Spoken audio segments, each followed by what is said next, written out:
Good day 9380 guys! NT For today's video, 75 papadaan nga pala grams. tayo dito sa 9, gold shop. 380 Grabe, X1, kung nakikita nyo yung laki ng gold 76 shop na equals ito, napakalaki at 16,508.8 napakarami nilang pesos. display at napakarami nilang mga items na mga pinitinda.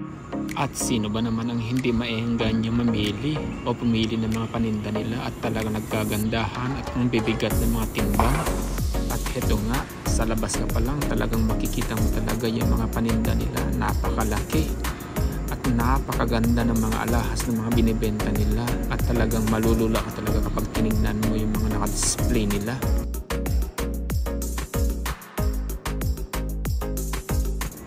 At tara, silipin natin kung anong yung nasa loob at makita natin kung magkano yung per gram nila. At ito nga guys, ala, ang taas, 9,370 per gram.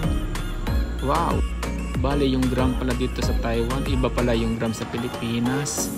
Yung 1 gram po dito sa Taiwan is equivalent po sa Pilipinas is 3.75 grams.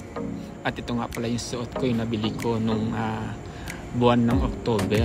At ngayon halos 6 na buwan na. At ngayon ipapatimbang natin guys kung magkano yung halaga niya.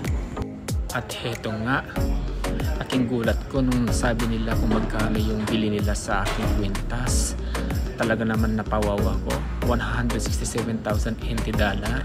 Tapos nabili ko lang siya ng halagang 142,000. So sa 6 na buwan, tumubo pala ako ng 25,000. Grabe. Wow! Sana all. Imagine mo, nasuot mo lang, tapos tumubo ka pa ng 25,000 NT dollar. Iba talaga si gold.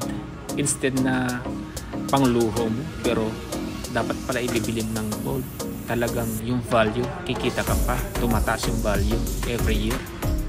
Para palang nag-iipon sa bangko. Nasa-save mo yung pera mo na hindi mo nagagastos, na daladala mo lang siya. Pero hindi ko pa talaga ibibenta ngayon. Antayin ko mag 15,000 NT dollar per gram para mas malaki-laki. Joke! At ito nga guys, ginagamitan pa ng microscope ni ate para tingnan kung nalagyan ko nga talaga o nandaya ako. Tinitingnan yata kung madumi yung pintas ko. Baka may mga libag-libag pa. Na-amaze talaga ako sa araw na ito. Imaginin mo, 6 na buwan kong suot-suot tapos kikita ako ng 25,000 NT dollar.